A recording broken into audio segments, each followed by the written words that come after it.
Bismillahirrahmanirrahim. Assalamualaikum warahmatullahi wabarakatuh. Alhamdulillahirabbil alamin. Wal 'aqibatu lil muttaqin wala 'udwana illa 'alal zalimin. Wa sallallahu ala nabiyyina wa sayyidina Muhammadin wa ala alihi wa sahbihi ajma'in. Amma ba'd. Kita panjatkan puja dan syukur kehadirat Allah Subhanahu wa taala. Pada kesempatan pagi menjelang siang yang berbahagia kali ini, kita masih kembali diberi kekuatan, kesehatan, hidayah serta taufik dari Allah Jalla wa Ala, sehingga kita bisa kembali menghadiri kajian umum di Masjid Madrasah Imam Ahmad bin Hanbal di kota Semarang ini. Kita berharap semoga Allah Azza wa Jalla berkenan untuk melimpahkan kepada kita semuanya ilmu yang bermanfaat, sehingga bisa kita amalkan sebagai bekal untuk menghadap kepada Allah Jalla wa Ala. Amin. Salam dan salam semoga senantiasa tercurahkan kepada junjungan kita Nabi Agung Muhammad sallallahu alaihi wasallam, pada keluarganya, sahabatnya, dan umatnya yang setia mengikuti tuntunannya hingga di akhir nanti. Para hadirin dan hadirat sekalian yang kami hormati, dan juga segenap pendengar serta pemirsa yang mudah-mudahan senantiasa dirahmati oleh Allah Azza wa Jalla. Pada tahun 15 atau 16 Hijriyah, seorang panglima kaum muslimin, yaitu Abu Ubaidah Ibnul Jarrah radhiyallahu anhu,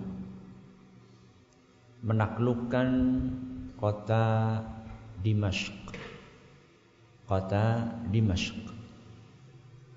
Dan setelah beliau menaklukkan kota Dimashq, beliau berkirim surat kepada kaum Nasrani yang tinggal di kota Elia. Di mana? Elia. Elia itu mana? Yang bisa jawab, nggak ada air putih sekarang. Siapa yang bisa jawab? Elia itu mana?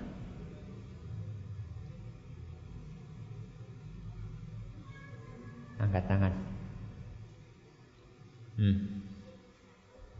Syam. Bagus, tapi masih terlalu luas. Barakallahu fiik. Nah, ini hadiah buat antum. Yang bening dah apa? Santai. Elia itu adalah nama lain Baitul Maqdis. Barakallahu fiik. Jadi saat itu Baitul Maqdis itu dikuasai oleh orang-orang Nasrani. Apa isi suratnya panglima tersebut? Siapa tadi panglimanya? Abu Ubaidah. Isi surat itu adalah mengajak mereka untuk masuk Islam. Mengajak mereka untuk masuk Islam. Kalau enggak mau, maka dipersilahkan untuk membayar jizyah. Apa? Jizyah, semacam upeti. Dan mereka akan dibiarkan untuk menjalankan ritual keagamaannya. Yang penting bayar jizyah. Ini pilihan yang keberapa? 2. Yang pertama ngajak masuk Islam. Kalau enggak mau bayar jizyah. Kalau enggak mau juga maka perang. Kalau enggak mau juga maka perang. Ini pilihan yang ketiga, pilihan terakhir. Surat itu berisi Bismillahirrahmanirrahim. min Abi Ubaidah bin al-Jarrah ila batariqati ahli Ilya wa sukkaniha. Bismillahirrahmanirrahim. Surat ini ditulis oleh Abu Ubaidah Ibnul Jarrah, ditujukan kepada para pembesar Ilya dan penduduknya. Fa inna nad'ukum ila syahadati an la ilaha illallah. Kami mengajak kalian untuk bersyahadat, meyakini bahwa tidak ada yang berhak disembah kecuali hanya Allah. Fa in abaitum fa aqirru lana bi'ta'il jizyah. Seandainya kalian tidak mau, maka tunaikanlah jizyah. Wa in abaitum, seandainya kalian tidak mau juga, tidak mau yang mana? Masuk Islam, tidak mau bayar jizyah. Fa in abaitum sirtu ilaikum biqaumin hum ashaddu hubban lil mauti minkum lil hayati wa li syurbil khamri wa aklil khinzir. Kalau kalian tidak mau juga, maka aku akan mengirim pasukan. Yang pasukan ini lebih menyukai kematian. Kecintaannya kepada kematian melebihi kecintaan kalian kepada kehidupan, melebihi kecintaan kalian kepada daging babi, melebihi kecintaan kalian kepada minum khamr. Pasukan yang aku kirim itu lebih suka mati daripada hidup. Thumma la arji'u ankum insyaallah hatta aqtula muqatilatakum wa asbiya dzarariyakum. Kemudian kalau aku sudah mengirim pasukan, maka pasukan tersebut tidak akan pernah pulang kecuali setelah mengalahkan kalian dengan izin Allah SWT. Suratnya siapa itu? Abu Ubaidah. Gimana? Kira-kira mereka manut? Nurut atau tidak? Enggak mau mereka. Masuk Islam enggak mau, bayar jizyah enggak mau, berarti apa? Perang. Mereka yang minta kan? Mereka yang minta. Akhirnya betul. Abu Ubaidah berangkat menuju kemana tadi? Baitul Maqdis. Kemudian dikepung Baitul Maqdis oleh pasukannya Abu Ubaidah. Dan selama beliau meninggalkan kota Dimashq, beliau menugaskan Sa'id bin Zaid radhiyallahu anhu, dan dua-duanya sama-sama, Abu Ubaidah sama Sa'id bin Zaid sama-sama calon penghuni surga. Al-Asharah al-Mubasysyaruna bil Jannah, 10 sahabat yang dijamin masuk surga. Salah duanya, bukan salah satunya, salah duanya adalah siapa? Abu Ubaidah sama Sa'id bin Zaid. Dua-duanya calon penghuni surga. Sehingga mati pun tidak ada masalah. Mati setelah mati pasti masuk surga. Beliau berangkat ke Baitul Maqdis. Di kota Dimashq ditugaskan siapa tadi? Sa'id bin Zaid. Akhirnya betul dikepung, terjadi pertempuran, beberapa kali pertempuran yang akhirnya dimenangkan oleh siapa? Kaum muslimin. Dimenangkan oleh kaum muslimin. Karena sudah kalah demikian, akhirnya mereka penduduk Baitul Maqdis pun minta perdamaian. Ya, kalah baru apa? Damai. Ya sudahlah, damai aja. Tapi ada syaratnya, Masya Allah. Sudah kalah, minta damai, ada apa? Syaratnya. Apa syaratnya? Syaratnya surat perjanjian damai itu harus ditandatangani oleh pemimpin tertinggi kaum muslimin. Siapa? Umar bin Khattab radhiyallahu anhu. Karena saat itu zamannya kekhalifahan siapa? Umar bin Khattab. Padahal Umar di mana? Di Madinah. Akhirnya Abu Ubaidah kirim surat kepada Umar bin Khattab mengharapkan kedatangan beliau.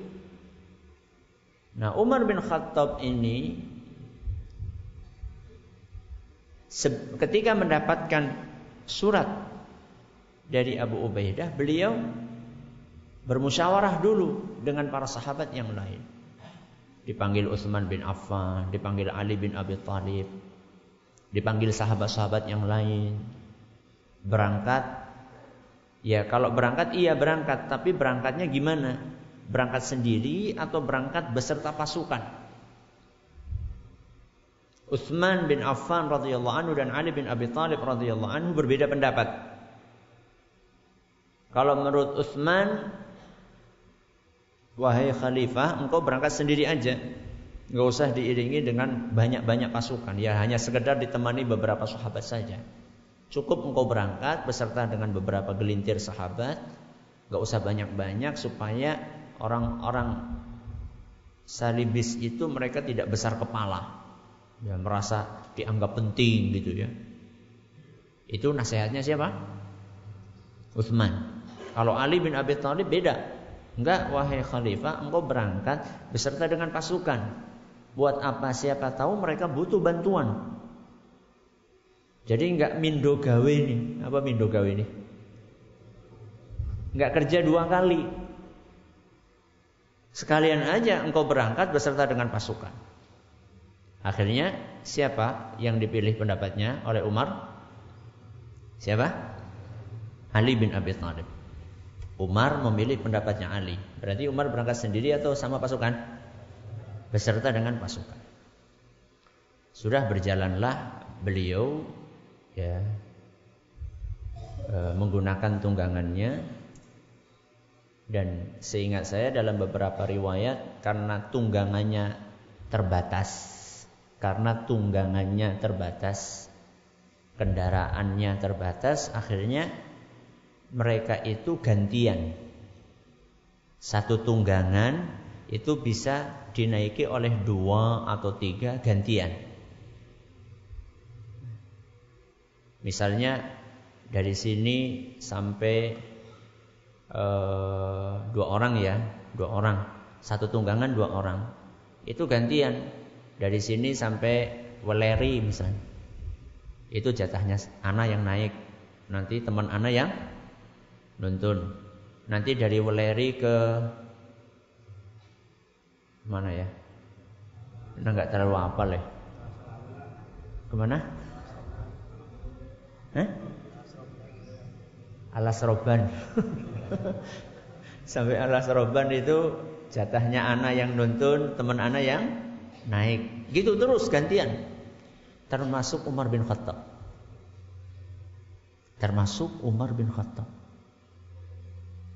Tidak mentang-mentang beliau panglima tertinggi terus naik terus, enggak. Termasuk beliau pun juga gantian. Dari Madinah menuju Baitul Maqdis. Ketika mendekati perbatasan dengan Baitul Maqdis, setelah sekian hari mereka melakukan perjalanan, mulai terlihat jauh di sana kelihatan ada panglima kaum muslimin, ada Abu Ubaidah di situ, ada Khalid bin Walid di situ, ada Yazid bin Abi Sufyan. Pokoknya panglima kaum muslimin sudah nunggu kedatangannya siapa? Umar bin Khattab. Dan juga kelihatan di samping mereka ada para pembesar Nasrani, para panglimanya penduduk Elia. Dan Allah menakdirkan ketika mendekati masuk daerah Baitul Maqdis, pas lagi jatahnya Umar yang nuntun. Jadi Allah menakdirkan pas lagi sudah mau masuk kota Elia, itu pas jatahnya Umar nuntun dan rekannya Umar yang naik. Dan yang lebih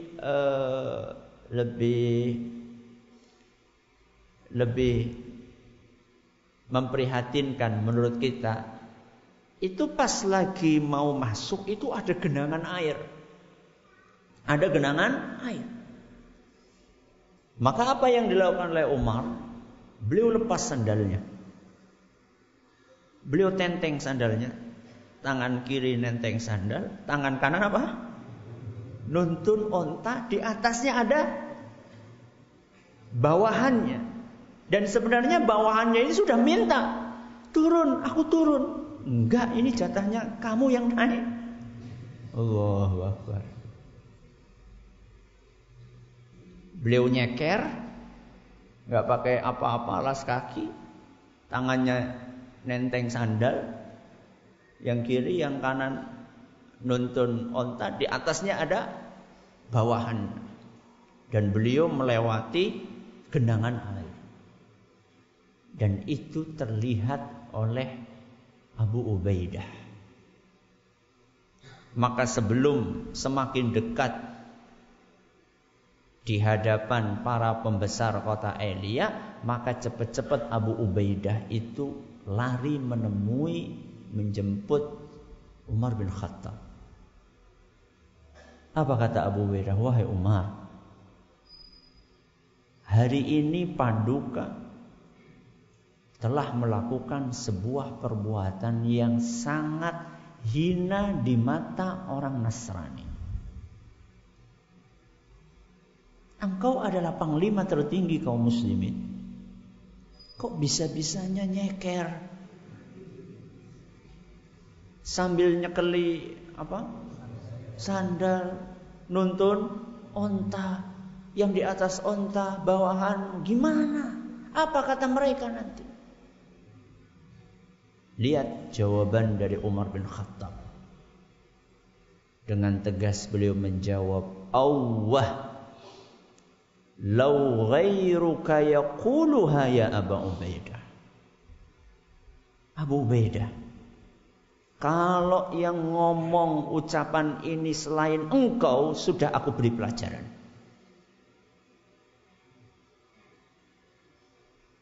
Karena yang ngomong kamu, wahai Abu Ubaidah, aku nggak apa-apain. Ya, sama-sama termasuk asyarah mubasysyirin bil jannah. Umar juga termasuk yang 10 itu. Abu Ubaidah juga termasuk. Kalau yang ngomong bukan kamu, wahai Abu Ubaidah, sudah aku kasih pelajaran. Kemudian apa kata beliau? Innakum kuntum adzallan nas wa ahqaran nas wa aqallan nas.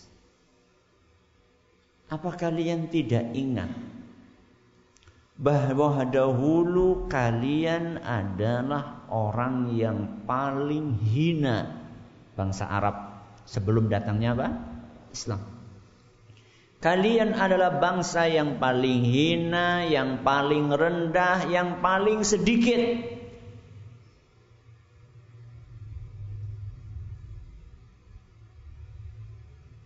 Di tengah-tengah dua negara adikuasa. Apa dua negara adikuasa?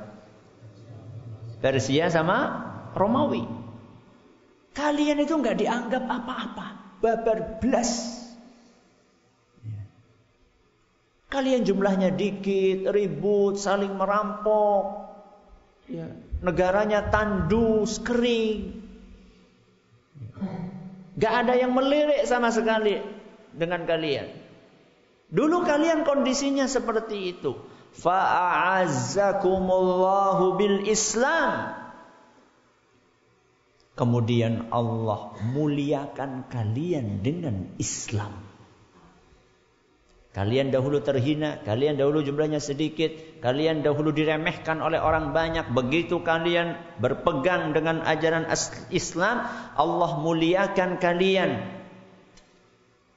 Allah tinggikan kalian, Allah tambah jumlah kalian, Allah bikin musuh-musuh kalian gentar dengan kalian. dengan Islam yang kalian pegang.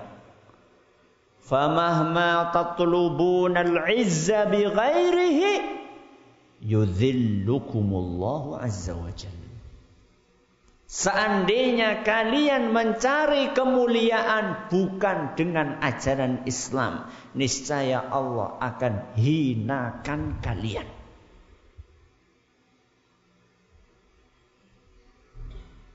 Kalimat yang layak ditulis dengan tinta dari emas.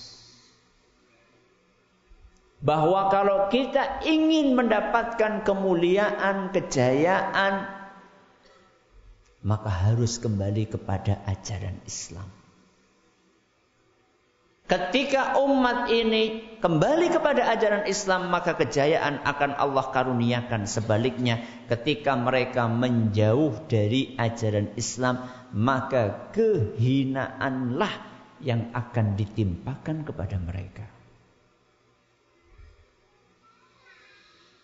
Sehingga jangan heran apabila sekarang jumlah kita banyak,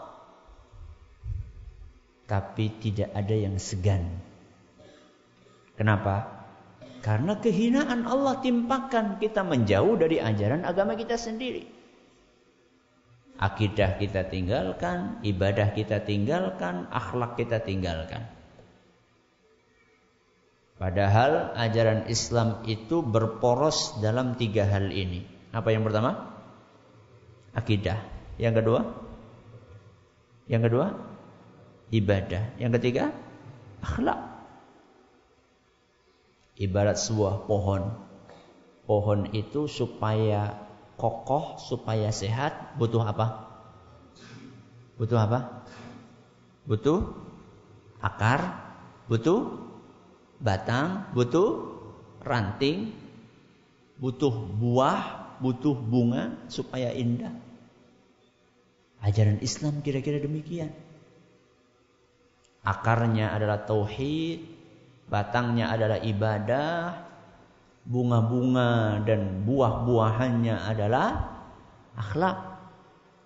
Ibarat sebuah bangunan seperti ini juga. Bangunan ini harus ada pondasi, harus ada tiang, harus ada dinding, harus ada jendela, harus ada atap. Pondasinya apa?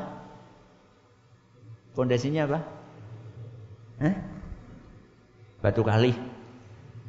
Pondasinya adalah akidah.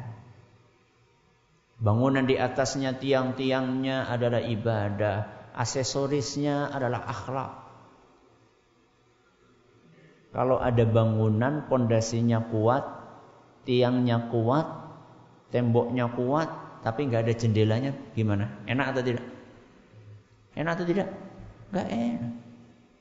Akidahnya kuat, ibadahnya tekun, nggak ada akhlaknya, enak? Nggak enak. Ya.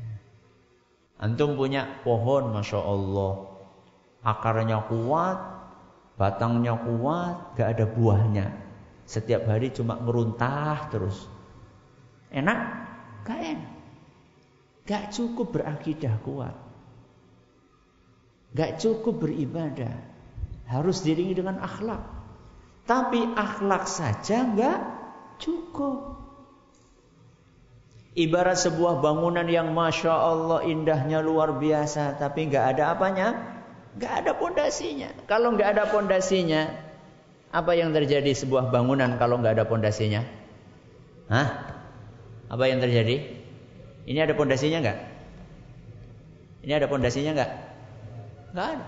Seindah apapun kalau nggak ada pondasinya, apa yang terjadi? Mudah untuk ambruk. Antum merobohkan ini caranya gimana? Gimana caranya?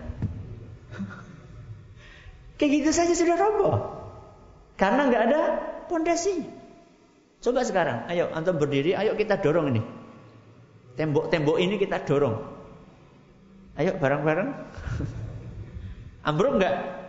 Enggak. Padahal jumlah antum berapa? Banyak. Ana sendirian ini. Sendirian aja Ana. Cuma kayak gini saja sudah jatuh. Ya nanti kalau jatuh ke sana. Ini Ini sudah jatuh, cuma satu orang aja udah jatuh. Sekarang ini bangunan, antum semuanya, ayo bareng-bareng keluarkan tenaga luar dan dalam antum. Gak roboh. Kenapa? Kenapa gak roboh? Pondasi. Maka ajaran Islam ketika kita ikuti, kita pegang semua sisinya. Apanya tadi? Akidahnya. Terus ibadahnya. Terus akhlaknya. Maka kejayaan, kemuliaan akan kita dapatkan. Sebaliknya, ketika kita menjauh dari ajaran Islam, entah akidahnya kita tinggalkan, ini yang paling parah. Atau ibadahnya kita abaikan, atau akhlaknya juga kita terlantarkan, maka saat itu akan banyak masalah menimpa umat ini. Dan Rasulullah SAW sudah memprediksikan berdasarkan wahyu dari Allah Azza wa Jalla tentang kondisi tersebut. Dalam sebuah hadis yang diriwayatkan oleh Imam Abu Dawud, dan hadis ini dinyatakan sahih oleh Syekh Al-Albani. Rasulullah SAW bersabda, "Yushiku an tada'a 'alaikum kama tada'al akalatu ila qas'atiha." Akan datang suatu masa di mana musuh-musuh bersatu padu dan berlomba-lomba untuk memerangi kalian. Kalian siapa? Umat Islam. Musuh-musuh semuanya bersatu padu, bersepakat, bekerja sama, saling bahu-membahu untuk memerangi kalian, sebagaimana berebutnya orang-orang yang sedang memakan, menyantap makanan yang ada di atas nampan. Antum lebih paham para santri. Satu nampan berapa orang? Berapa? 6. Seandainya di atas nampan itu ada 1 ekor ayam bakar, antum bayangkan nasib ayam tersebut. Bagaimana nasibnya? Sangat mengenaskan. Betul? Ayamnya pasrah dia. Ada yang narik apanya? Pahanya. Ada yang narik sayapnya. Ada yang narik kepalanya. Yang paling mengenaskan yang narik brutunya. Sudah nggak ada lagi, ya udah brutu ya. Itulah gambaran yang digambarkan oleh Nabi kita Muhammad SAW di suatu zaman kondisi umat Islam jadi bancaan. Bancaan itu kan bahasa Jawa Timur ya, betul? Ya. Apa arti Indonesianya? Bancaan itu apa? Makan bareng-bareng. Ya pokoknya jadi santapan lah. Maka ketika mendengar apa yang disampaikan oleh Rasulullah SAW tersebut, para sahabat heran. Para sahabat heran. Karena para sahabat mengalami masa-masa umat Islam disegani. Tidak seperti yang digambarkan oleh Nabi SAW barusan. Maka mereka bertanya kepada Rasulullah SAW. Faqala qailun, ada seorang yang bertanya, wa min qillatin nahnu yawma idh. Wahai Rasul, kondisi kita sangat mengenaskan pada hari itu karena jumlah kita sedikitkah? Karena kita teramat sedikit sehingga kita menjadi bulan-bulanan musuh kita? Faqala bal antum yawma idzin katsir. Enggak, justru jumlah kalian saat itu sangat banyak. Kita di Indonesia mayoritas atau minoritas? Mayoritas. Banyak jumlah kita. Tapi kata Nabi, walakinnakum ghutha'un ka ghutha'is sail. Tapi banyaknya kalian itu seperti banyaknya buih. Seperti banyaknya buih. Pernah ke pantai? Pernah ke pantai? Pernah. Ketika ada ombak datang, biur. Apa yang terlihat? Buih. Berapa jumlahnya? Banyak. Gak bisa terhitung. Tapi gak lama kemudian hilang semua buih tersebut. Banyaknya kalian itu saat itu seperti banyaknya buih. Kalau survei, Masya Allah, mayoritas. Tapi kalau subuhan di masjid, mayoritas atau minoritas? Minoritas. Banyaknya kalian saat itu seperti buih. Wala yanzi'anna Allahu min suduri aduwikum al-mahabah minkum. Allah Subhanahu wa ta'ala akan mencabut, akan membuang perasaan takut musuh-musuh kalian kepada kalian. Sudah gak ada yang takut lagi, gak ada yang segan lagi. Wala yaqdhifannallahu fi qulubihimul wahan. Di waktu yang sama, ketika musuh-musuh tidak lagi segan kepada kalian, Allah melemparkan, memasukkan penyakit wahan di dalam hati kalian. Apa? Wahan. Ini kosakata baru. Maka para sahabat bertanya, "Ya Rasulullah, wa mal wahn?" Wahai Rasulullah, wahan itu apa? Faqala hubbud dunya wa karahiyatul maut. Wahan itu adalah cinta dunia dan takut mati. Cinta dunia dan takut mati, itulah wahan. Sekarang kalau misalnya ada orang kecopetan HP, sedih? Sedih atau tidak? Sedih. Kalau kecopetan sholat? Kecopetan sholat? Berapa hari sedihnya? Kalau kehilangan HP, sedihnya berapa kali? Wah, Masya Allah, bisa gak setoran seminggu itu. Ya, kenapa antum gak setoran baca? Ustaz, ana lagi kondisi psikologis ana lagi terganggu, Ustaz. Kenapa HP hilang, Ustaz? Manusiawi? Manusiawi atau tidak? Manusia. Yang tidak manusiawi itu ketika kita kehilangan sesuatu yang lebih berharga daripada HP, kemudian tidak sedih. Itu yang gak manusiawi. Kehilangan sholat kita, kecopetan sholat kita. Sebagaimana Anda sampaikan kemarin ketika khutbah Jumat. Apa kecopetan sholat? Kecopetan sholat maksudnya apa? Ketika sholat kita tengok-tengok, tolah-toleh, pelirak-pelirik. Pelirak-pelirik apa? Mata atau hati? Dua-duanya.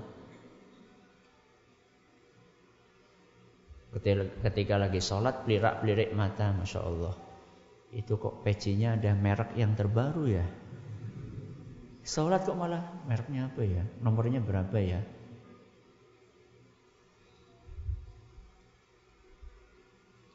Itu pelirak-pelirik mata. Pelirak-pelirik hati, ketika sholat pikiran kita berpiknik kemana-mana. Ya. Mikirin keluarga di rumah, mikirin bisnis, mikirin ini, mikirin itu. Itu kecopetan sholat kita. Kita lebih cinta kepada dunia dan takut mati.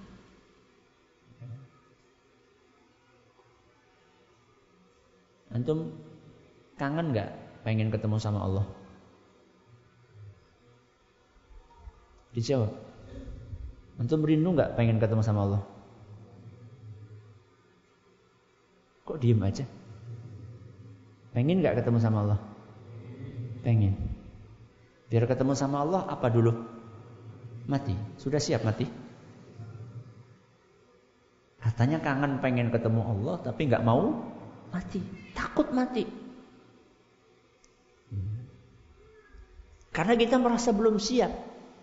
Tadi Abu Ubaidah menggambarkan pasukan kaum muslimin bagaimana? Kecintaan mereka kepada kematian melebihi kecintaan orang-orang kafir kepada kehidupan. Lebih suka mati mereka. Tapi mati di atas jalan Allah. Bukan asal mati.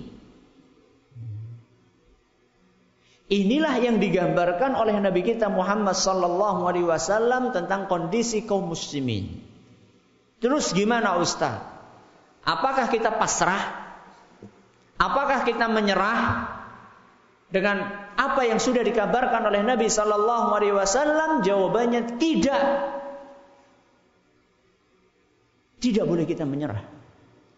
Tidak boleh kita pasrah. Tapi kita harus berupaya untuk memperbaiki diri kita. Ketika kita mendekatkan diri kita kepada Allah Azza wa Jalla, maka serangan musuh-musuh Islam itu tidak akan ngefek.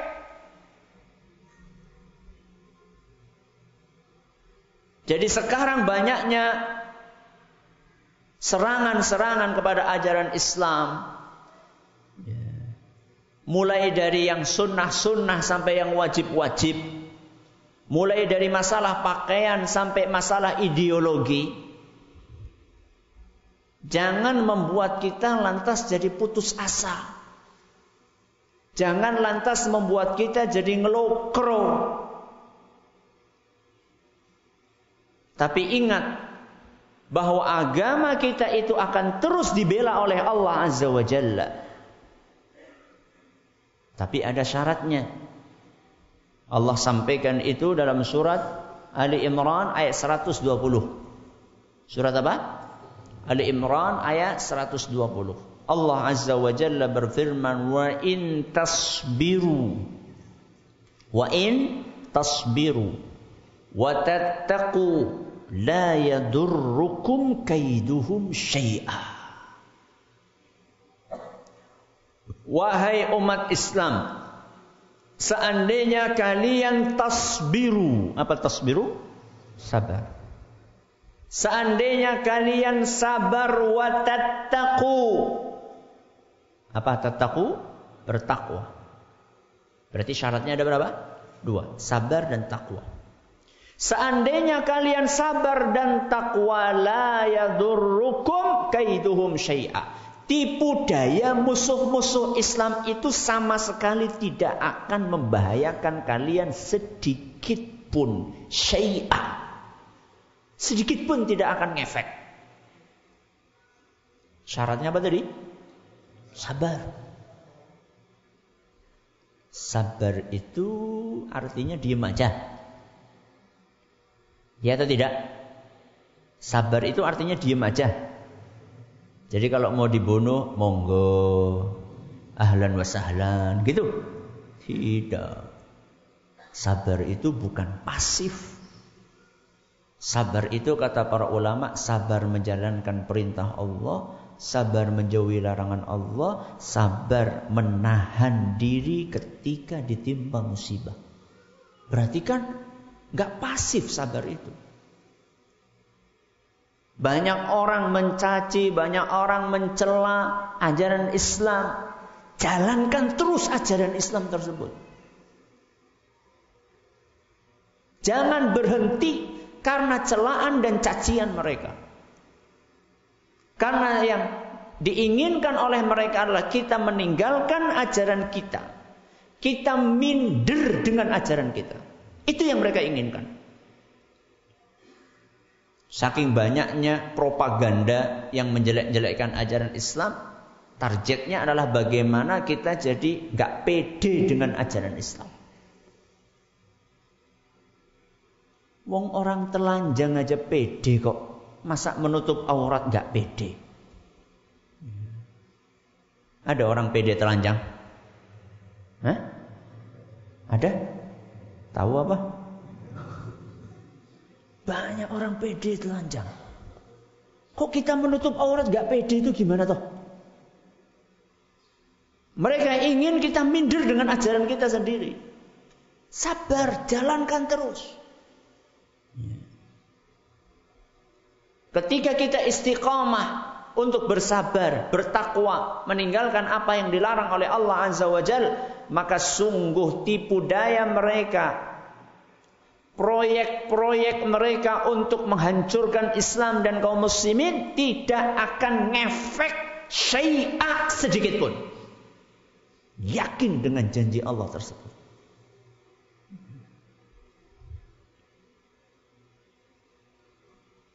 Thayyib. Itu kita berbicara tentang pribadi. Sekarang kita berbicara tentang bangsa. Sekarang kita berbicara tentang negara. Kalau orang Jawa itu mengatakan gemah ripah, loh jinawi, terus sudah lupa antum bahasa Jawa. Gemah ripah loh jinawi, toto tentrem, kerto raharjo. Apa artinya? Jangan-jangan nggak tahu. Gemah ripah, subur, ya, apa? Subur, adil, makmur. Loh jinawi, kaya dengan hasil buminya, tersusun rapi, damai, toto tentrem itu tersusun rapi, kerto raharjo, damai, sejahtera. Itu kan yang kita inginkan. Kalau bahasa Al-Quran apa? Baldatun thayyibatun wa rabbun ghafur. Negeri yang baik, yang aman, yang diberkahi, yang diampuni oleh Allah Subhanahu wa ta'ala. Itulah cita-cita kita. Itu cita-cita yang tinggi apa yang rendah? Tinggi atau rendah? Tinggi. Dan kaidahnya setiap cita-cita yang tinggi pasti butuh perjuangan. Itu kaidahnya seperti itu. Kalau pepatah bahasa Indonesia mengatakan berakit-rakit ke hulu, berenang-renang ke tepian, bersakit-sakit dahulu, bersenang-senang kemudian. Orang yang ingin mendapatkan menggapai cita-cita mulia, maka dia harus berkorban. Orang yang ingin negeri ini menjadi gemah ripah loh jinawi, toto tentrem, kerto raharjo, baldatun thayyibatun wa rabbun ghafur, itu butuh perjuangan.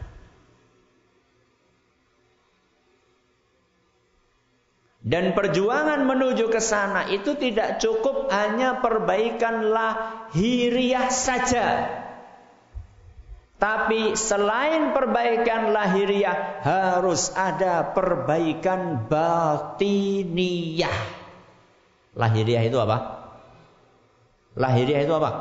Luar. Batiniyah itu dalam. Negara yang maju itu bukan hanya dilihat dari Masya Allah pasarnya megah, mallnya mewah, jalannya alus, jembatan di mana-mana, bangunannya gede-gede. Bukan cuma itu.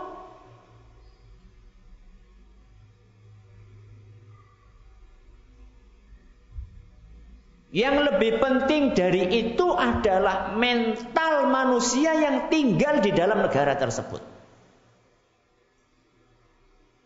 Konon di sebuah negara antah berantah ada sebuah negara yang ingin melindungi negara tersebut dari serangan musuh, sehingga negara itu bisa stabil, kuat, tidak runtuh. Maka apa yang dilakukan? Yang dilakukan adalah membangun tembok raksasa. Membangun apa? Tembok raksasa. Tembok yang sangat tebal, yang sangat tinggi mengelilingi negara tersebut, supaya tidak bisa ditembus oleh senjata apapun. Dan betul, setelah tembok itu selesai dibangun, mengorbankan ratusan atau ribuan orang untuk kerja paksa. Singkat cerita, tembok itu jadi. Setiap musuh yang datang berusaha nembus, enggak tembus.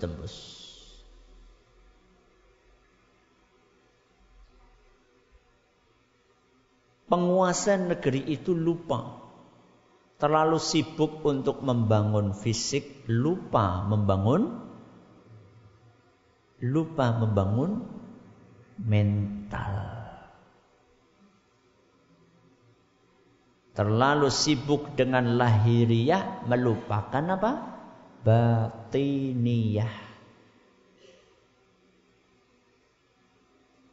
Karena musuh gagal nyerbu sana, nyerbu sini, nggak bisa tembus. Akhirnya apa yang mereka lakukan?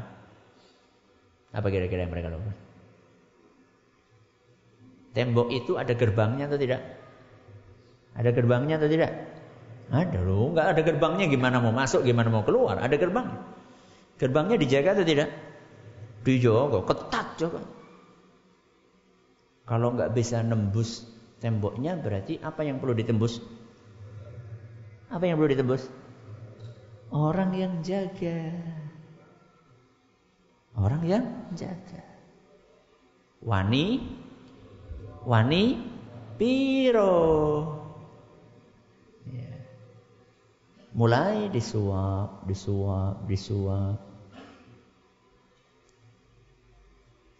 Dikasih sekian. Oh enggak. Kita setia. 1 juta setia. 10 juta setia.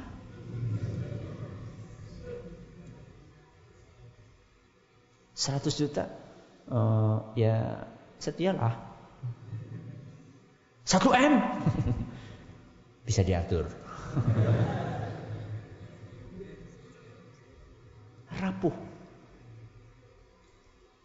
Kokoh bangunannya, rapuh mental manusia. Dengan cara seperti itu, belum lagi memasukkan narkoba,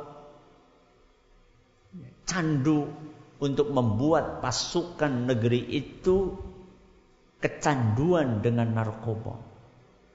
Dirusak mentalnya. Suap, candu, terus gitu.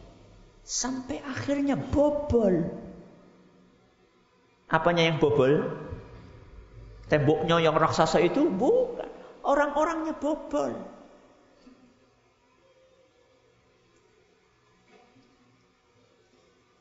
Negeri yang kuat itu bukan hanya kuat bangunannya, kuat fisiknya. Enggak. Bukan berarti enggak perlu bangun fisik. Perlu.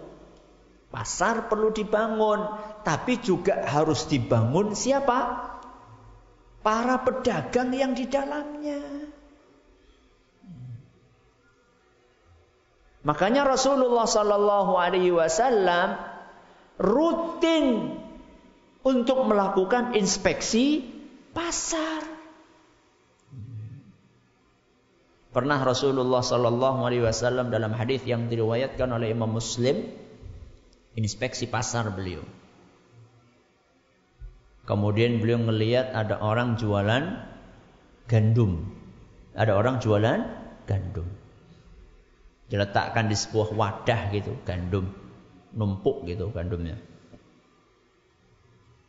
Gandum kering. Mahal atau murah? Gandum kering mahal atau murah? Mahal. Gabah basah sama gabah kering, mahal mana? Kering. Gandum kering mahal harganya. Nabi SAW ngecek gandum tersebut, pegang, kemudian tangan beliau dimasukkan sampai ke bawah. Apa yang beliau temukan? Kok basah? Atasnya kering, bawahnya basah. Harga kering atau harga basah? Kering. Berarti curang. Maka Nabi SAW langsung mengingatkan, man ghasya falaysa minni. Barang siapa menipu, maka dia bukan termasuk golonganku. Nabi SAW itu tidak hanya memperhatikan bangunan pasarnya, tapi orang yang ada di dalamnya diperhatikan sama Rasul SAW. Nabi SAW bukan hanya menyiapkan tempat untuk para aparat keamanan mereka, untuk mengantor mereka. Enggak. Bukan hanya sekedar menyediakan bangunan tempat untuk mengantor para aparat keamanan. Tapi Nabi SAW Tapi Nabi SAW berusaha untuk menggembleng mental mereka sebagai seorang aparat keamanan. Tidak tebang pilih. Hukum ditegakkan kepada semua orang siapapun dia. Dan itu dicontohkan langsung oleh Nabi kita Muhammad SAW. Ketika ada seorang wanita dari suku yang terpandang, namanya suku Al-Makhzumiyah. Suku apa namanya? Al-Makhzumiyah. Ini suku Ningrat. Suku Ningrat. Terpandang di antara suku Quraisy. Ketahuan ada salah satu wanita dari suku itu nyuri, nyolong. Aib atau enggak? Aib atau tidak? Aib. Ningrat kok nyolong. Akhirnya orang-orang di suku tersebut mereka bingung bagaimana caranya agar masalah ini tidak membesar. Kalau ketahuan sama Rasul SAW, wanita ini pasti dipotong tangannya. Dan ini akan menjadi aib sepanjang masa. Mereka mau melobi Nabi SAW, nggak berani. Karena mereka tahu bahwa Nabi SAW itu dalam masalah hukum, beliau tidak pandang bulu. Maka akhirnya mereka melakukan pendekatan kepada orang yang sangat disayangi oleh Rasul SAW. Siapa? Siapa? Hibbu Rasulillah SAW. Anak kesayangan Rasul SAW. Siapa? Siapa? Hah? Usamah bin Zaid. Siapa? Usamah bin Zaid. Usamah, ayo dong lobi Nabi SAW supaya beliau berkenan untuk menggugurkan hukum kepada wanita yang mencuri tersebut dari suku kamu. Maka Usamah bin Zaid, karena beliau belum tahu masalah itu, maka beliau pun datang menemui Rasul SAW, minta dispensasi agar wanita tersebut tidak dieksekusi. Begitu mendengar apa yang disampaikan oleh Usamah, maka Nabi SAW marah besar. Beliau minta para sahabat untuk dikumpulkan di masjid. Lalu beliau SAW naik mimbar. Sampai di atas mimbar beliau berkata, Ala innama ahlakal ladzina qablakum annahum kanu idza saraqa fihimus syarifu tarakuh wa idza saraqa fihimud dha'ifu aqamu alaihil hadd. Ketahuilah wahai para sahabatku, Bangsa-bangsa sebelum kalian itu hancur gara-gara apa? Gara-gara tebang pilih. Seandainya yang mencuri adalah ningrat, seandainya yang mencuri adalah orang yang mulia, yang punya kedekatan dengan penguasa, dibiarkan. Dan seandainya yang mencuri adalah orang yang tidak punya kekuasaan apa-apa, orang yang lemah, aqamu alaihil had, baru dieksekusi, alias tebang pilih. Kemudian Nabi SAW ingin menegaskan, waimullah, demi Allah, lau anna Fatimata binta Muhammadin saraqat laqata'tu yadaha. Demi Allah, andaikan, dan tidak mungkin itu terjadi. Andaikan Fatimah putrinya Muhammad. Siapa? Fatimah Az-Zahra, putrinya Nabi SAW. Seandainya putriku sendiri mencuri, laqata'tu yadaha, aku yang akan memotong tangannya. Hadis riwayat Bukhari dan Muslim. Itu namanya pembangunan lahir dan batin. Gak cukup kita itu hanya membangun lahir, kita harus bangun batin. Membangun batin itu dengan apa? Ya apalagi kalau bukan dengan akidah. Makanya stabilitas suatu bangsa itu akan tergantung bagaimana akidah para penduduk yang ada di negeri itu beserta dengan penguasanya. Ketika para penduduk negeri itu dan beserta para penguasanya mereka betul-betul memegang akidah, niscaya Allah Subhanahu wa taala akan melimpahkan kemuliaan kepada bangsa tersebut.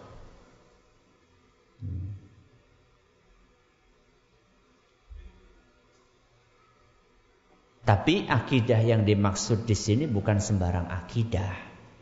Akidah itu kan kalau diterjemahkan apa? Kalau diterjemahkan apa? Keyakinan, betul? Keyakinan. Sekarang di muka bumi ini keyakinan banyak apa sedikit? Banyak apa sedikit? Banyak. Anak tanya sama antum, komunis itu keyakinan atau bukan? Keyakinan. Ateis keyakinan bukan? Keyakinan. Apa itu yang dimaksud? Tidak. Bukan itu yang dimaksud. Akidah yang kita maksud di sini yang akan membantu stabilitas suatu bangsa adalah akidah Ahlus Sunnah wal Jamaah. Akidah yang diwariskan oleh Nabi kita Muhammad sallallahu alaihi wasallam dan dianut oleh para salafus salih. Dari para sahabat Nabi sallallahu alaihi wasallam, para tabi'in, para atba'ut tabi'in, para ulama sunnah. Itu yang dimaksud. Bukan sembarang keyakinan, bukan. Akidah yang dibangun di atas mengikhlaskan ibadah hanya kepada Allah, meninggalkan kesyirikan, itu yang dimaksud dengan akidah yang akan membantu stabilitas suatu bangsa. Ketika akidah itu dianut, ketika akidah itu diperjuangkan, ketika akidah itu kita pertahankan, maka saat itu Allah Subhanahu wa taala akan mengaruniakan kejayaan kepada bangsa ini. Allah sudah berjanji demikian. Dalam Al-Quran, surat An-Nur ayat 55. Surat apa? An-Nur. Ayat berapa? 55. Allah berfirman, wa'adallahu alladhina amanu minkum wa amilus salihat. Allah telah berjanji. Untuk siapa? Alladzina amanu minkum wa amilus salihat. Janji Allah berlaku kepada siapa? Orang-orang yang beriman dan beramal saleh. Bukan sekedar beragama Islam. Karena banyak orang sekarang, loh katanya Allah janji gini. Mana sekarang kaum muslimin kondisinya kayak gini? Nah sekarang yang jadi pertanyaan, kaum muslimin sudah memenuhi syarat atau belum? Di sini ayatnya jelas mengatakan wa'adallahu alladhina amanu minkum wa amilus shalihat. Yang dapat janji dari Allah adalah amanu wa amilus shalihat, beriman dan beramal saleh. Apa yang Allah janjikan? La yastakhlifannahum fil ardh. Allah akan jadikan mereka berkuasa di muka bumi ini. Ini janji yang pertama. Allah janjikan apa? Kekuasaan di muka bumi. Kama stakhlafal ladzina min qablihim, sebagaimana Allah telah memberikan kekuasaan kepada orang sebelum mereka. Ini janji yang pertama. Yang kedua, wala yumakkinanna lahum dinahumul ladzi irtadha lahum. Janji yang kedua, Allah akan teguhkan untuk mereka agama yang telah diridhoi oleh Allah. Kita akan istiqomah di atas agama tersebut. Ini janji yang keberapa? Yang kedua, diteguhkan agama kita. Yang ketiga, wala yubaddilannahum min ba'di khaufihim amna. Janji yang ketiga, Allah akan ganti suasana mencekam dan menakutkan dengan suasana aman, tentram, damai, sentosa. Perasaan takut diganti dengan keamanan. Berapa janji Allah? Berapa? 3. Apa yang pertama? Kekuasaan di muka bumi. Yang kedua? Agama yang kokoh. Yang ketiga? Keamanan. Allah berjanji untuk memberikan 3 hal ini dengan syarat yang di belakang. Setelah beriman, beramal saleh, ada syarat berikutnya yang harus dipenuhi. Ya'budunani la yusyrikuna bi syai'an. Syarat berikutnya yang harus dipenuhi selain beriman dan beramal saleh adalah beribadah hanya kepada Allah dan tidak berbuat syirik. Pertanyaannya, syarat itu sudah dipenuhi atau belum? Sampun apa dereng? Dereng. Masih percaya Nyi Blorong, masih percaya Nyi Roro Kidul, kemana-mana masih bawa jimat. Kalau ada masalah apa-apa, perginya ke masjid apa ke kuburan? Antum? Ke masjid, kita ya Allah, Allahumma Rabbana. Minta kepada Allah. Gimana Allah akan memenuhi janji-janjinya seandainya syarat-syaratnya tidak kita penuhi? Wah, terus gimana Ustaz? Berarti kalau misalnya kita belum mencapai hal tersebut, masih banyak penyimpangan di sana sini, gimana kalau kita berontak saja Ustaz? Oh ya enggak. Kenapa enggak Ustaz? Katanya kita harus menegakkan ajaran Islam. Pokoknya kita itu darpo Ustaz. Apa darpo? Modar apa?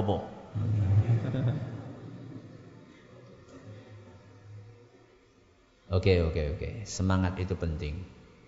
Semangat itu penting. Tapi semangat itu harus diikuti dan dibekali dengan apa? Ilmu. Mari kita dengarkan nasihat Rasulullah sallallahu alaihi wasallam. An Abi Ruqayyah Tamim Ad-Dari anna an-nabiy sallallahu alaihi wasallam qala ad-dinu an-nasihah. Agama adalah nasihat. Qulna liman? Maka para sahabat bertanya, untuk siapa nasihat itu? wahai Rasul? Maka beliau menjawab, lillahi, untuk siapa? Allah. Wali kitabihi, untuk kitabnya. Wali rasulihi, untuk rasulnya. Wali a'immatil muslimina, untuk para pemimpin kaum muslimin, wa ammatihim, dan kepada rakyat secara umum. Ada berapa nasihatnya? 5.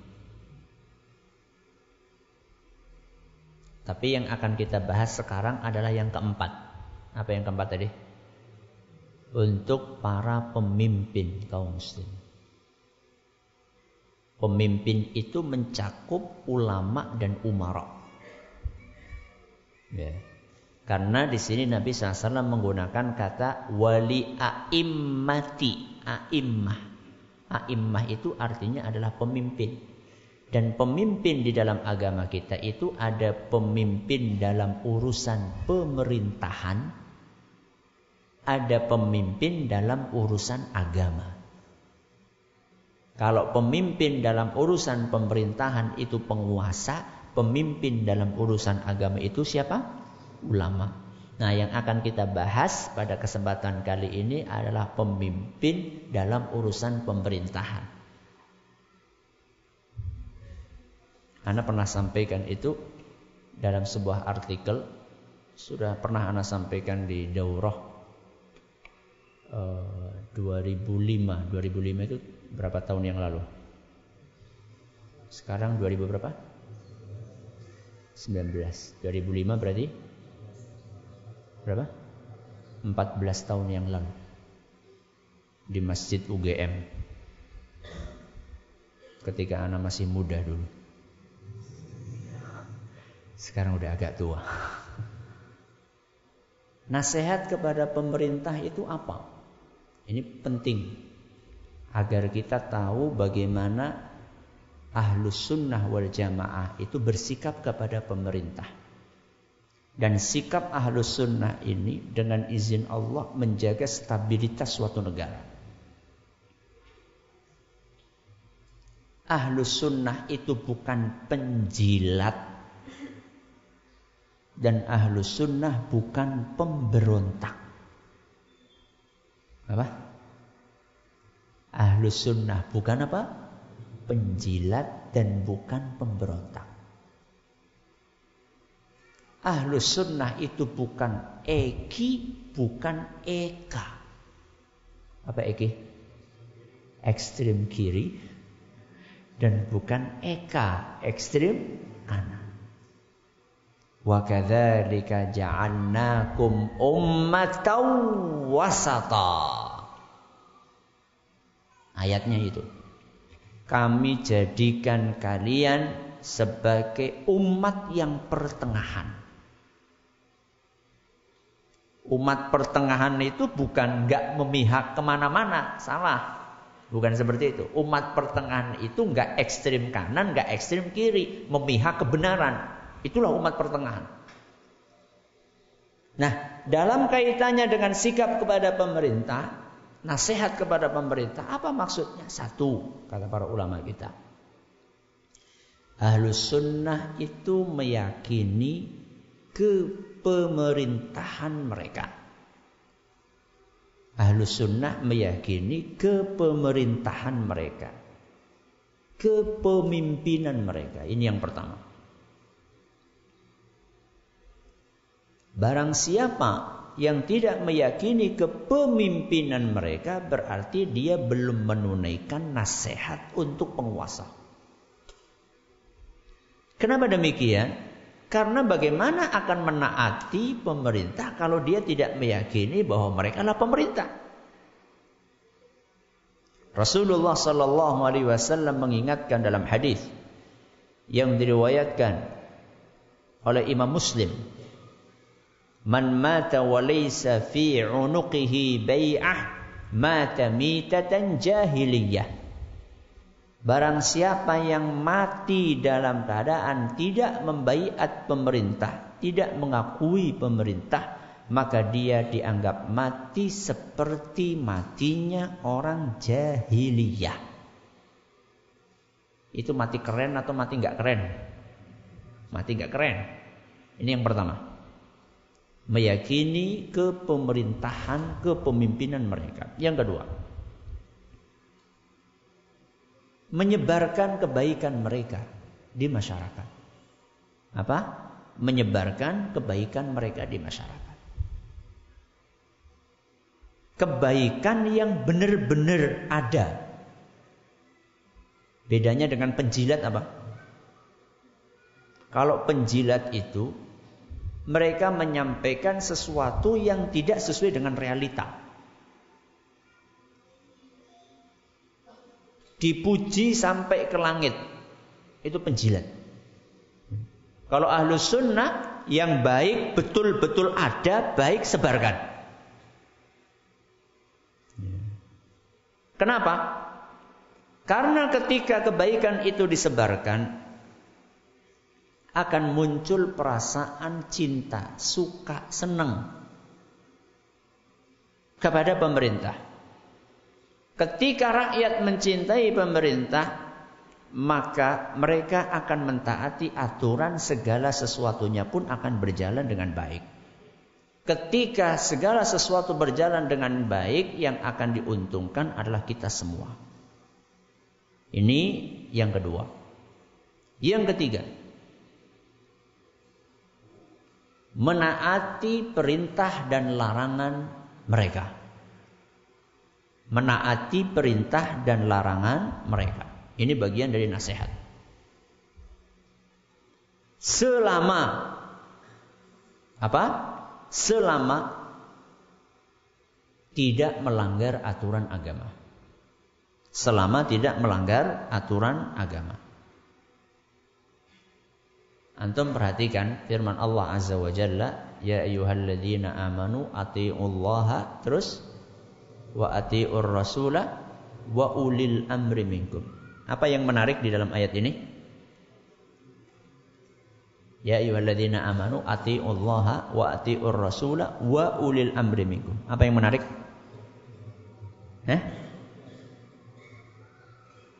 Pengulangan kata kok diem aja? Dengerin baik-baik. Ya ayyuhalladzina amanu atiiullaha wa atiiur rasula wa ulil amri minkum. Pengulangan kata apa? Ati'u.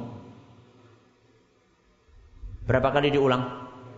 2. Yang pertama ati'ullah, taati Allah. Yang kedua ati'ur rasul, taati rasul. Yang ketiga wa ulil amri, dan pemerintah kalian. Tidak ada pengulangan kata ati'u di ulil amri. Apa artinya? Artinya nggak taat gitu? Artinya apa? Nggak ada pengulangan itu artinya apa? Artinya ketaatan kita kepada Allah sifatnya mutlak. Ketaatan kita kepada Rasul SAW sifatnya mutlak.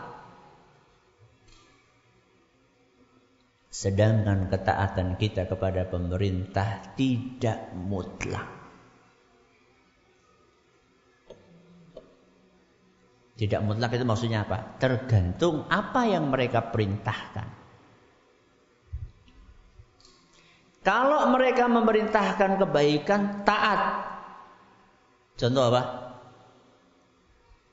Contoh. Rambu-rambu lalu lintas. Itu kebaikan atau kejelekan? Lampu merah, kuning, hijau, traffic light, itu kebaikan atau kejelekan?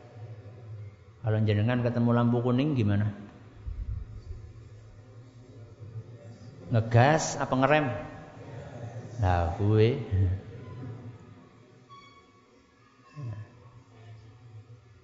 Padahal itu untuk kebaikan kita.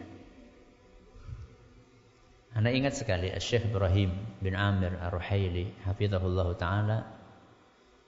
Beliau berapa kali cerita bahwa di dini hari itu ya jam 3, jam 4. Itu kendaraan banyak apa sedikit? Sedikit.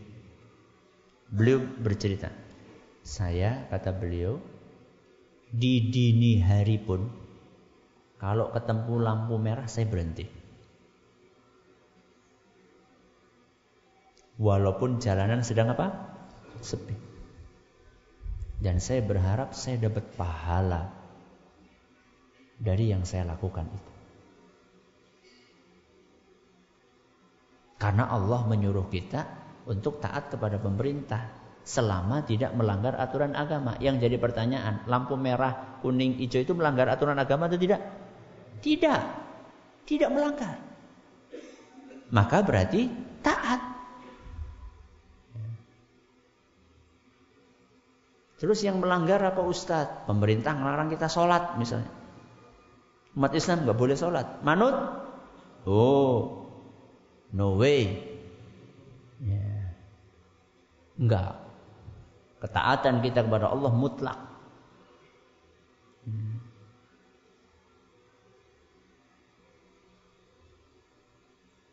Tapi ya, ketika pemerintah memerintahkan sesuatu yang melanggar agama, A misalnya, memerintahkan A, kayak tadi misalnya nggak boleh sholat, kita tidak boleh taat dalam A.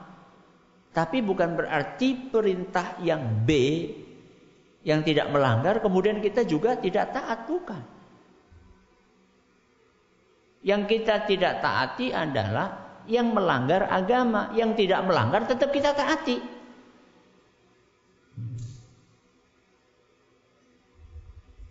Jadi enggak kok kemudian gugur semuanya, enggak. Ini yang keberapa ini? Yang keberapa? Yang ketiga. Yang keempat, berusaha menutupi aib mereka semampunya. Berusaha menutupi aib mereka semampunya.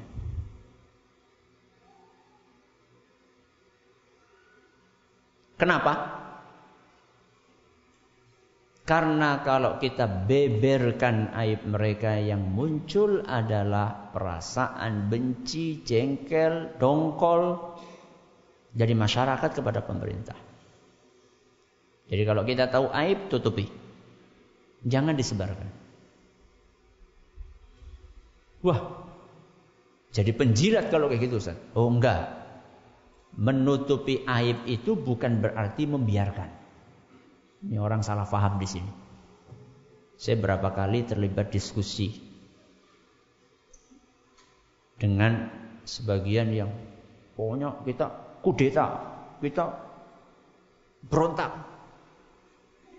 Ketika kita bawakan dalil-dalil yang memerintahkan kita untuk bersabar, untuk taat, untuk patuh,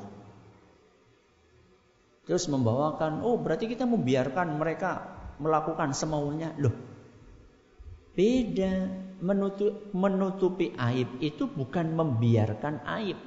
Menutupi aib itu aib yang sudah ada, gak usah disebar-sebarkan. Kemudian kita berusaha memperbaiki. Dan ini poin yang kelima. Kalau yang keempat itu adalah apa tadi?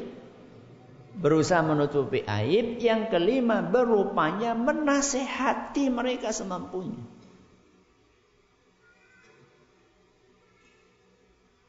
Ini yang kelima, berusaha menasehati. Jadi bukan berarti menutupi aib itu membiarkan aib. Oh salah persepsi Anda. Bukan. Mereka melakukan kesalahan, jangan disebarkan kesalahan itu, tapi disembunyikan terus kita nasihati dia. Makanya tadi saya katakan Ahlus Sunnah itu bukan penjilat. Penjilat itu adalah yang membiarkan aib, ya. Bahkan membenarkan aib. Itu penjilat. Wong salah kok dikatakan apa? Benar, salah dikatakan salah, tapi dengan etika. Makanya Nabi SAW mengajarkan kepada kita agar dalam menyampaikan nasihat kepada siapapun, apalagi kepada pemerintah, itu ada etikanya. Etikanya apa? Lemah lembut. Apa etikanya? Etika nasihat lemah lembut. Gak usah pemerintah. Kita saja itu kalau dinasehati dengan bahasa yang kasar, gampang atau enggak menerimanya? Susah. Ingat, apa pesannya Allah Azza wa Jalla kepada Nabi Musa dan Nabi Harun ketika diutus untuk menasehati Fir'aun? Apa pesannya? Faqula lahu qawlan layyina. Faqula lahu qawlan layyina. Wahai Musa, wahai Harun, sampaikan nasihat kepada Fir'aun dengan cara yang lembut. Ana tanya sama antum, pemerintah kita dengan Fir'aun lebih jahat mana? Fir'aun masih sholat. Pemerintah kita masih sholat. Fir'aun belas. Belas itu apa? Belas itu takkid. Takkid Jawi. Ya. Babar belas. Bahkan dia mengaku Tuhan, ana rabbukumul a'la. Allah tahu enggak Fir'aun itu matinya kafir? Fir'aun bakalan mati kafir. Allah tahu? Tahu. Walaupun demikian, tetap Allah nyuruh Nabi Musa dan Nabi Harun untuk menasihati dengan cara yang lembut. Sekarang Anda tanya, emang antum tahu bagaimana akhir hidup kita dan pemerintah kita? Gak tahu. Ya. Akhir hidup kita sendiri kita gak tahu, apalagi akhir hidup orang lain. Faqula lahu qawlan layyina. Kenapa? La'allahu yatadzakkaru aw yakhsha. Siapa tahu dengan kata-kata yang lembut itu Fir'aun mau ikut nasihatmu, mau takut kepada Allah.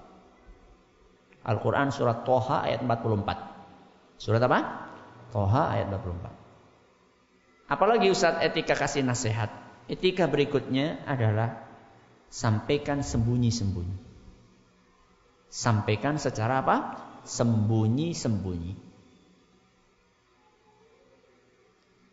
Kalau sembunyi-sembunyi berarti bukan di depan umum. Itu namanya sembunyi-sembunyi. Sebagaimana yang dinasihatkan oleh Nabi kita Muhammad SAW dalam hadis yang diriwayatkan oleh Imam Ahmad dan Imam Al-Haythami mengatakan para perawinya thiqat, terpercaya dan sanadnya muttasil, bersambung. Dan Syekh Al-Albani mengatakan hadis ini sahih. Yaitu sabda Nabi SAW, man arada an yansaha lidhi sultan fala yubdihi alaniyah. Barang siapa yang ingin menyampaikan nasihat kepada pemerintah, janganlah menyampaikannya secara terbuka di depan umum. Jangan. Terus gimana? Walakin ya'khudhu biyadih. Akan tetapi genggamlah tangannya, menyendirilah dengannya. Fa in qubila minhu fadzak. Seandainya nasihat itu diterima, ya alhamdulillah. Wa illa kana qad adda alladhi alaih. Seandainya tidak diterima, maka kita sudah menunaikan kewajiban kita. 4 mata. Ustaz, ana itu siapa Ustaz 4 mata? Wong ana mungkin baru sampai ke pintunya saja sudah disuruh pergi. Gimana saya menyampaikan nasihat 4 mata? Surat. Emang mau dibaca? Loh, yang penting kita sudah menyampaikan. Nabi SAW kan mengatakan tadi, seandainya diterima alhamdulillah, enggak diterima kita sudah menunaikan kewajiban. Tulis surat. Ada cara lain Ustaz? Ada. Bukankah pemerintah itu punya orang-orang dekat? Lewat orang-orang dekat. Ya. Ada pengusaha, ada ulama, ada bawahan, ada ajudan. lewat sarana-sarana tersebut. Ya. Seandainya sarana-sarana itu tidak ada yang bisa digunakan, maka la yukallifullahu nafsan illa wus'aha. Allah tidak membebani seseorang kecuali sesuai dengan kemampuannya. Sudah. Ini yang kelima. Yang keenam, nasihat kepada penguasa. Artinya tidak melakukan kudeta. Tidak melakukan pemberontakan kepada pemerintah yang sah. Walaupun pemerintah melakukan hal-hal yang tidak kita sukai. Nepotisme, korupsi, kolusi. Ingat, bukan mendiamkan. Menasehati tapi bukan dengan cara kudeta. Dan haramnya kudeta ini adalah ijma' para ulama. Haramnya kudeta kepada pemerintah kaum muslimin ini sudah disepakati oleh para ulama. Sebagaimana yang disampaikan oleh Imam An-Nawawi rahimahullah. Haramun bi ijma'il muslimina wa in kanu fasaqah zalamah. Haram hukumnya kudeta kepada pemerintah kaum muslimin walaupun mereka fasik, walaupun mereka zalim. Kata beliau banyak sekali dalil-dalil hadis-hadis yang menjelaskan hal tersebut.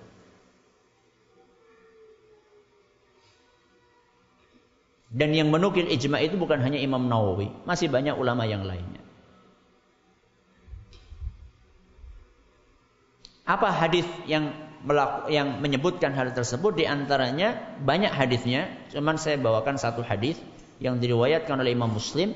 Man waliya alaihi walin, barang siapa yang dipimpin oleh seorang penguasa, fara'ahu ya'ti syai'an min maksiatillah, kemudian dia, rakyat itu melihat penguasanya melakukan berbagai macam maksiat kepada Allah, falyakrah ma ya'ti min maksiatillah, hendaklah dia membenci perbuatan maksiat mereka tersebut, wala yanzi'anna yadan min ta'ah, dan jangan hal itu menyebabkan dia tidak mentaatinya.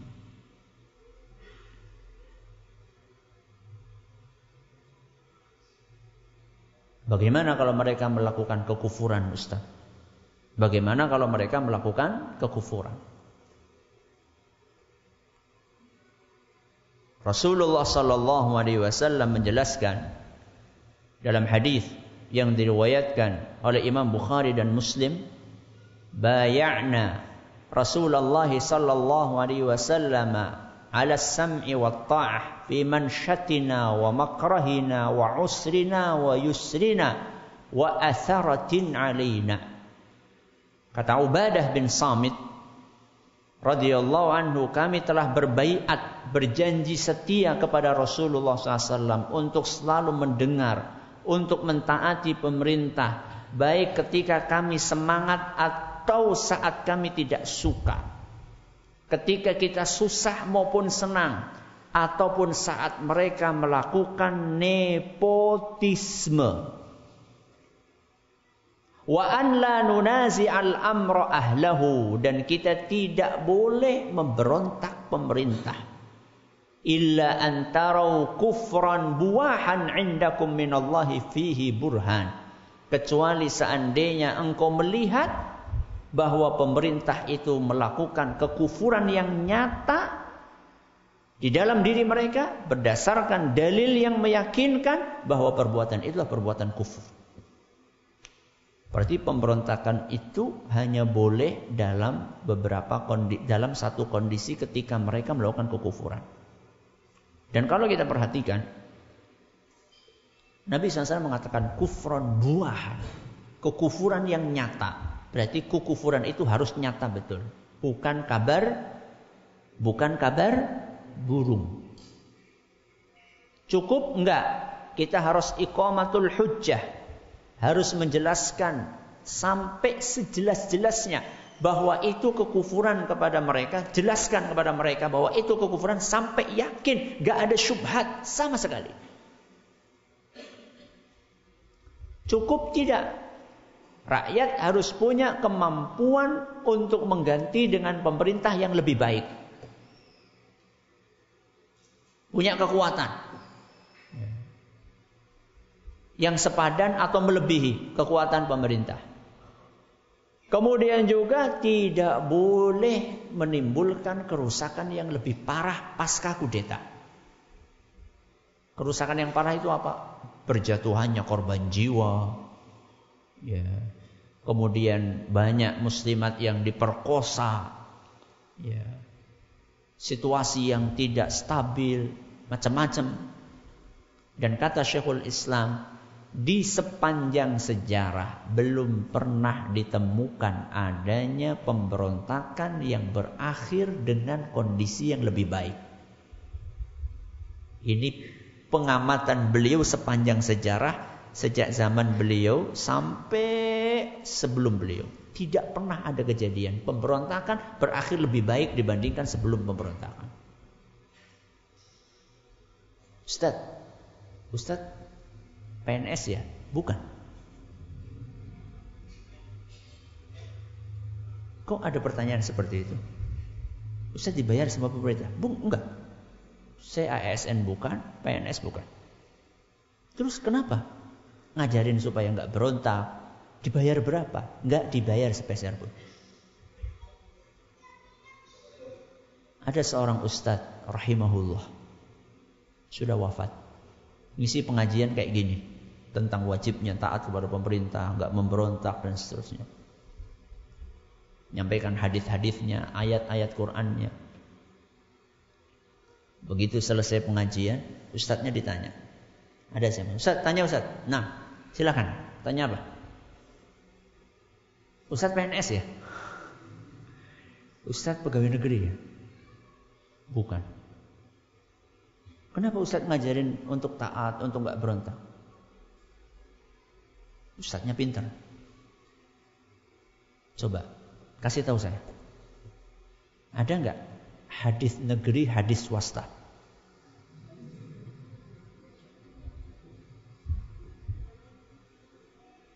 Bingung nih, yang ditanya bingung.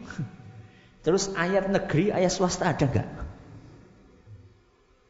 Ijma negeri, ijma swasta. Saya sampaikan itu bukan karena saya dibayar oleh pemerintah untuk menyampaikan ini, tidak.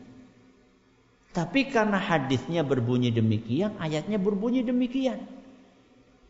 Kita lakukan ini bukan dalam rangka untuk menjilat, untuk mencari jabatan, bukan. Karena dari awal kita tidak minta jabatan.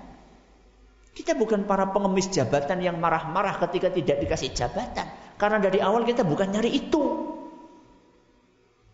Kita meyakini itu sebagai sebuah akidah yang diwariskan oleh Nabi SAW untuk menjaga stabilitas bangsa, stabilitas negara.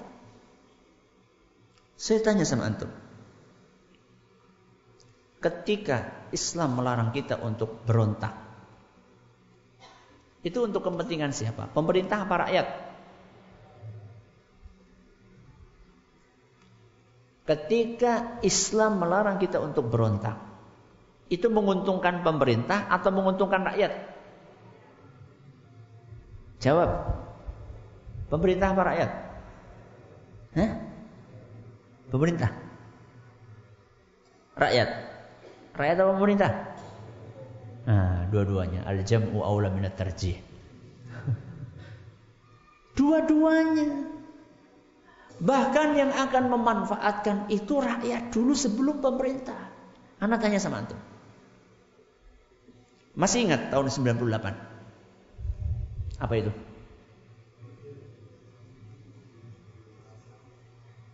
Apa itu? Jadi ada orde lama, ada orde baru, ada orla, ada orba, ada order. Orde Lama, Orde Baru, Orde Reformasi. Reformasi. Ana tanya sama antum, di tahun 98 itu yang paling banyak jadi korban penguasa atau rakyat? Penguasa atau rakyat? Berarti yang paling rugi siapa? Rakyat. Ana bukan pendukung Pak Harto loh ya. Nanti kemudian ada mengatakan, Ustaz ini lebih enak zamanku toh. Ya memang dalam satu sisi kita merasakan itu kan. Coba saat itu ya kita lagi-lagi beliau rahimahullah, mudah-mudahan diampuni oleh Allah, mudah-mudahan dirahmati oleh Allah. Saat itu harga-harga lebih stabil atau saat ini? Nah, yang mengalami masa-masa itu, lebih stabil mana? Saat itu. Masih ingat antum dulu bensin harganya berapa? Berapa? 500 rupiah. Ya. Beras terpenuhi, ya. Walaupun di sana sini banyak kekurangan, namanya juga manusia, nggak ada manusia yang sempurna. Rasulullah SAW baru. Ya. Tapi yang ingin saya garis bawahi di sini adalah ketika ada kudeta, ketika ada pemberontakan, yang akan disusahkan pertama kali bukan pemerintah tapi rakyat. Pemerintah gampang, tinggal lari pakai helikopter. Jenengan lari pakai apa? Ontel. Bisa kabur ke sana kemari kita. Jadi jangan berpikir begitu sempit bahwa ini untuk kepentingan penguasa, untuk kepentingan kita semuanya. Ya penguasa ya siapa? Rakyat. Makanya ada sebuah ungkapan, negeri yang dipimpin oleh penguasa yang zalim lebih baik daripada negeri yang tidak ada pemimpinnya sama sekali. Ya. Tetap masih mending ada apanya? Ada pemimpinnya. Kalau nggak ada pemimpinnya, yang terjadi adalah hukum apa?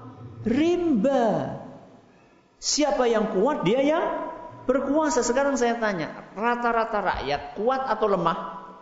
Lemah. Berarti yang kuat siapa? Ya mereka yang punya duit, yang punya jabatan, yang punya backing ini dan itu. Adapun mayoritas rakyat mereka lemah sehingga mereka yang jadi korban.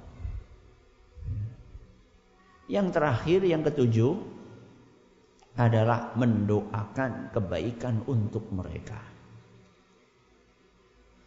Apa?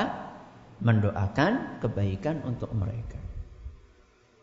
Imam Ahmad dan juga ulama yang lain, mereka mengatakan, andaikan aku punya satu doa yang mustajab, niscaya aku akan gunakan doa itu untuk mendoakan kebaikan buat siapa? Buat pemerintah. Coba orang-orang yang banyak mencela pemerintah di medsos atau dimanapun, pernah nggak mereka itu menyisihkan waktu untuk mendoakan pemerintah supaya dibuka hatinya oleh Allah Azza wa Jalla? Tulus. Lagi-lagi bukan dalam rangka menjilat. Tulus mendoakan mereka. Pernah. Padahal mencaci maki tidak menyelesaikan masalah. Ya, mendoakan itu solusi untuk menyelesaikan masalah, insyaallah. Jadi kesimpulannya, Ahlus Sunnah wal Jamaah, akidah mereka adalah akidah yang menjaga stabilitas bangsa. Kenapa demikian? Karena mereka tidak mengajarkan memberontak yang akan menyebabkan negara hancur berkeping-keping, juga bukan termasuk orang yang mendiamkan kemungkaran. Karena mendiamkan kemungkaran juga bisa membuat kehancuran bangsa. Mereka tidak berontak, juga tidak mendiamkan kemungkaran. Mereka balance, ya. Imbang. Berontak tidak, diam juga tidak. Menjilat juga tidak. Mereka berusaha menasehati semampunya dengan etika-etika yang diajarkan oleh Islam, kemudian mendoakan agar hati mereka dibuka oleh Allah dan hati kita juga dibuka oleh Allah Azza wa Jalla untuk menerima kebaikan. Pas sesuai dengan apa yang kita rencanakan jam 9. Mudah-mudahan yang sedikit ini bermanfaat. Terima kasih atas perhatiannya. Mohon maaf atas segala kekurangannya. Kita tutup dengan membaca doa kafaratul majlis. Subhanakallahumma wa bihamdika asyhadu an la ilaha illa anta astaghfiruka wa atubu ilaik. Assalamualaikum warahmatullahi wabarakatuh. Kami ucapkan jazakumullah